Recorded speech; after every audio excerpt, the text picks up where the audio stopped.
Town hall मैदान में आयोजित जन आक्रोश रैली को लेकर हिंदूवादी और व्यापारिक संगठनों ने मंगलवार को समीक्षा बैठक की। बैठक में संयुक्त हिंदू संघर्ष समिति के संयोजक नरेंद्र पवार ने प्रशासन को चेतावनी दी और कहा कि अगर जन आक्रोश रैली में शामिल किसी कार्यकर्ता पर राजनीतिक दबाव में पुलिस ने कोई गैर कानूनी कार्रवाई की तो हम मजबूर होकर दोबारा जन आक्रोश रैली करेंगे। बैठक में राकेश टिकैत के साथ हुई धक्का मुक्की और हुटिंग को रैली का आधिकारिक हिस्सा न बताते हुए आयोजकों ने स्पष्ट किया कि ये जनता की स्वतः प्रतिक्रिया थी। नरेंद्र पवार ने कहा कि पुलिस द्वारा टिकैत मामले में की गई कार्रवाई पक्षपातपूर्ण थी और यदि किसी निर्दोष कार्यकर्ता को उठाया गया तो उस पर दबाव बनाया गया तो उसका पुरजोर विरोध किया जाएगा। उन्होंने कहा कि रैली में सम्मिलित लोगों पर किसी संगठन या राजनीतिक दल के दबाव में यदि प्रशासन द्वारा कोई कार्रवाई होती है तो हिंदू संगठन उसका कड़ा विरोध करेगा। बैठक के दौरान जन आक्रोश रैली की सभी गतिविधियों की समीक्षा की गई। उसमें सहयोग देने वाले 165 संगठनों का आभार जताया गया। नरेंद्र पवार ने टिकैत के खिलाफ हुई हुटिंग को लेकर कहा कि यह आयोजन समिति का हिस्सा नहीं थी।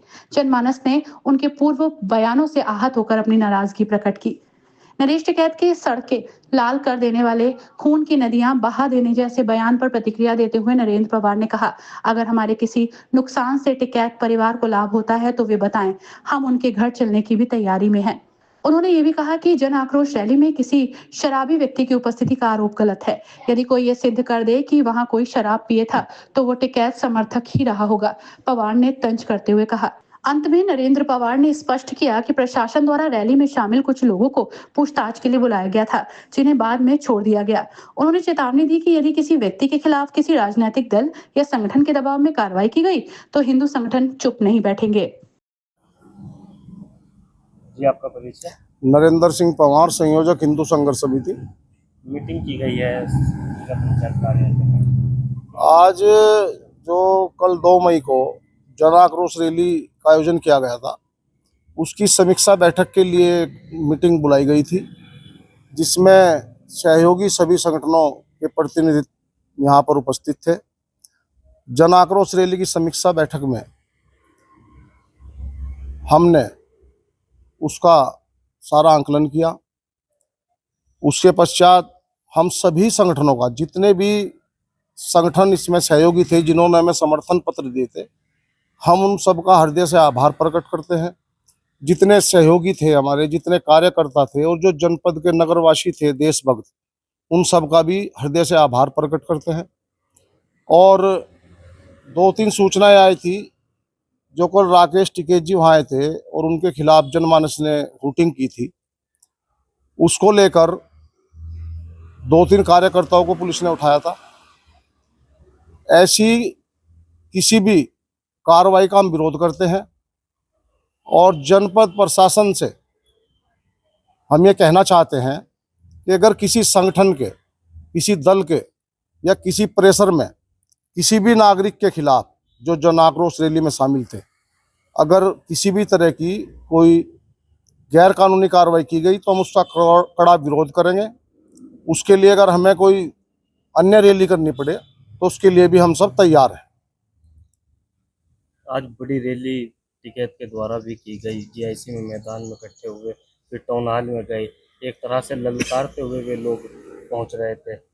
देखिए, मैं आपको बता दूं, कल टिकैत साहब के खिलाफ जो हुटिंग जनमानस ने की है, उसमें कोई हमारे कार्यक्रम का हिस्सा नहीं था। उनके पूर्व में दिए गए किसी बयान से जनता ने नाखुश होकर उनके खिलाफ वोटिंग की थी। हालांकि उन्होंने पहले उसका खंडन भी किया था और हमारी ऐसी कोई मंशा नहीं थी। फिर भी अगर वहाँ उस कार्यक्रम में आए हुए किसी भी भाई को कोई ठेस पहुंची हो तो उसके लिए हम खेद प्रकट करते हैं, आयोजन समिति खेद प्रकट करती है।